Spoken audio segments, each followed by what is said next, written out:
യഥാർത്ഥത്തിൽ ഇന്ത്യൻ ഭരണഘടന അല്ലെങ്കിൽ ജനപ്രാതിനിധ്യ നിയമം അനുസരിച്ച് ഭരണഘടനയിലുള്ള വിശ്വാസവും ഒന്നുകിൽ ദൈവവിശ്വാസം അല്ലെങ്കിൽ ദൃഢപ്രതിജ്ഞ. ഇപ്പോൾ ദൈവവിശ്വാസം ഇല്ലാത്ത ആളുകൾക്ക് ഈശ്വരനിൽ വെച്ച് വേണ്ട എന്നുണ്ടെങ്കിൽ ദൃഢപ്രതിജ്ഞ ചെയ്യാം. പൊതുവെ കമ്മ്യൂണിസ്റ്റുകാർ ഒക്കെ അങ്ങനെ ചെയ്യുന്നവരാണ്. ചില കമ്മ്യൂണിസ്റ്റുകാർ മാറി ചെയ്തിട്ടുണ്ട്. ഇപ്പോൾ ഐഷ പോറ്റി പാർട്ടിയിലിരുന്നപ്പോൾ ചെയ്തിട്ടുണ്ട്. വീണ ജോർജ് ഒരിക്കൽ ദൈവനാമത്തിൽ ചെയ്തു, പിന്നെ ദൃഢപ്രതിജ്ഞ ചെയ്തു. ഓരോരുത്തരുടെ ഇഷ്ടമാണ്, അതിൽ തെറ്റൊന്നുമില്ല. ദൈവനാമത്തിൽ ചെയ്യാം, ദൃഢപ്രതിജ്ഞ ചെയ്യാം. ഇതേതെങ്കിലും ഒന്ന് ചെയ്യണമെന്നാണ് നിയമം. വേറെ ആരുടെയെങ്കിലും പേരിൽ എനിക്ക് വേണമെങ്കിൽ വന്നിട്ട് ഒരാൾക്ക് വേണമെങ്കിൽ ഒരു CPM കാരന് പിണറായി വിജയന്റെ പേരിൽ ഞാൻ സത്യപ്രതിജ്ഞ ചെയ്യുന്നു നാമത്തിൽ എന്ന് പറയാൻ പറ്റില്ല. അല്ലെങ്കിൽ എനിക്ക് വന്നിട്ട് ഏതെങ്കിലും ആൾ ദൈവത്തിന്റെ പേരിൽ ചെയ്യാൻ പറ്റില്ല.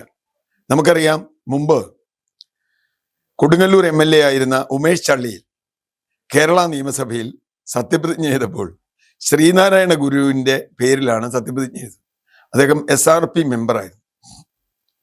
ശ്രീനാരായണ ഗുരുവിന്റെ പേരിൽ ചെയ്തത് ശരിയല്ല എന്നും അങ്ങനെ ചെയ്യാൻ പാടില്ല എന്നും ഹൈക്കോടതി പറയുകയും ഉമേഷ് ചള്ളിയിലിന് വീണ്ടും സത്യപ്രതിജ്ഞ ചെയ്യേണ്ടി വരികയും ചെയ്ത അനുഭവം നമ്മുടെ മുമ്പിലുണ്ട്. ഇതൊക്കെ അറിയാത്തവരൊന്നും ആവില്ല ഇത് സത്യപ്രതിജ്ഞ ചെയ്തത്. ഒരു തരം അഹങ്കാരം കൊണ്ട് ചെയ്തതാണ്. വെറുതെ വിഷയം ചർച്ചയാക്കാൻ വേണ്ടി. ഏതൊക്കെയോ ആൾ ദൈവങ്ങളുടെ പേരിലോ ഏതൊക്കെയോ ആളുകളുടെ പേരിലോ ബലിദാനികളുടെ പേരിൽ, ബലിദാനി എന്ന് പറഞ്ഞാൽ രക്തസാക്ഷി, അത് സംസ്കൃതമാണ്. ബലിദാനി അത് അവരുടെ ഭാഷയാണ്. രക്തസാക്ഷികളുടെ പേരിൽ ചെയ്യുക.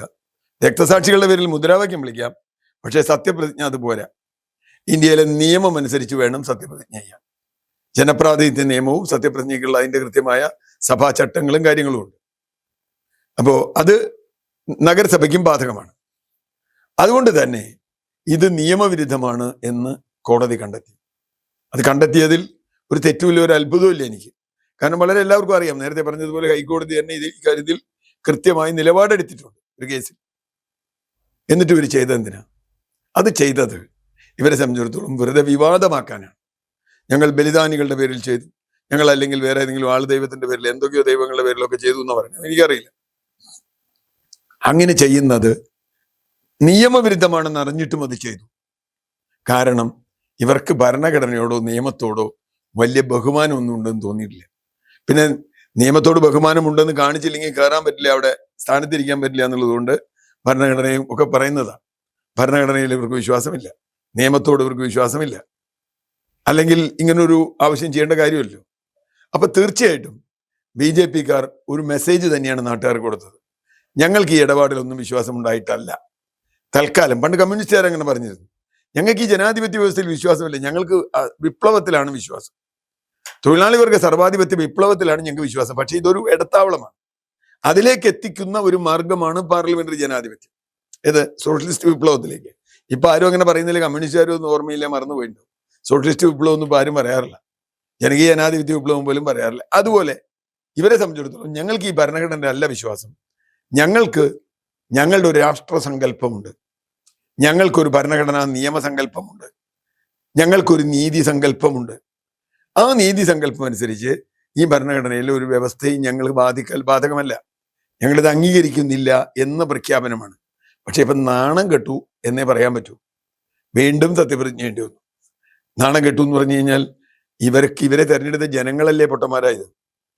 നിയമം അടിസ്ഥാനപരമായ നിയമം പോലും അറിയാത്ത ആളുകളെ ഞങ്ങൾ തെരഞ്ഞെടുത്തതെന്ന് ഇവർക്ക് തോന്നില്ലേ? ഇപ്പോൾ ആ തോന്നൽ തന്നെയാണ്. അവർക്ക് അതിനും കുഴപ്പമൊന്നുമില്ല, അതൊന്നും ഒരു പ്രശ്നമല്ല. കാരണം നമുക്കറിയാം, ശ്രീലേഖ പോലെയുള്ള ആളുകൾ എന്തൊക്കെ വിഡിത്തങ്ങളാണ് രാവിലെ വൈകുന്നേരം വിളിച്ച് പറയണത്. അപ്പൊ തീർച്ചയായിട്ടും ഇത് BJP-ക്ക് വലിയ തിരിച്ചടിയാണ്. ഞാനിത് പറഞ്ഞുകൊണ്ടിരിക്കുമ്പോൾ മിക്കവാറും അവിടെ പുനഃസത്യപ്രതിജ്ഞ, രണ്ടാം സത്യപ്രതിജ്ഞ നടന്നുകൊണ്ടിരിക്കുകയായിരിക്കും, അല്ലെങ്കിൽ നടന്നു കഴിഞ്ഞിട്ടുണ്ടാവും.